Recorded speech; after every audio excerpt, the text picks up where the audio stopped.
মাংসের আবার পাটিসাপটা হয়? আলবাত হয়, কেন হবে না, বানালেই হবে। আর সেটাও কিন্তু খেতে বেশ ভালো হয়। পুরটার জন্য প্রথমেই সাদা তেলের মধ্যে রসুন আর কাঁচা লঙ্কা দিয়ে একটু ভেজে নিয়ে দিয়ে দিয়েছিলাম ক্যাপসিকাম আর গাজর।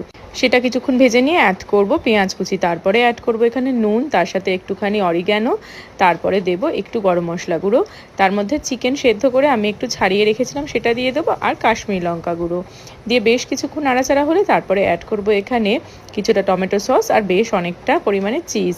এদিকে বেসন, তার সাথে ময়দা আর সুজি দিয়ে ব্যাটারটা বানিয়ে রেখে দেবো, তার মধ্যে জল দেবো। সুজি যেহেতু একটু ভিজতে সময় লাগে, তাই জন্য এটা আধ ঘন্টা ভিজিয়ে রাখলে খুব ভালো হয়। নুনটাও দিয়েছিলাম, দেখাতে ভুলে গেছি। এরপরে অয়েল ব্রাশ করে প্যানের মধ্যে ব্যাটারটা দিয়ে তার মধ্যে পুর হিসাবে চিকেন আর অনেকটা পরিমাণ চিজ দিয়ে ভালো করে নাড়িয়ে ছাড়িয়ে তার মধ্যে একটু ঘি দিয়ে ভালো করে ভেজে নিয়ে নামিয়ে নিলেই কিন্তু রেডি মাংসের পাটিসাপটা। বাড়িতে বানিয়ে জানিও কেমন লাগলো।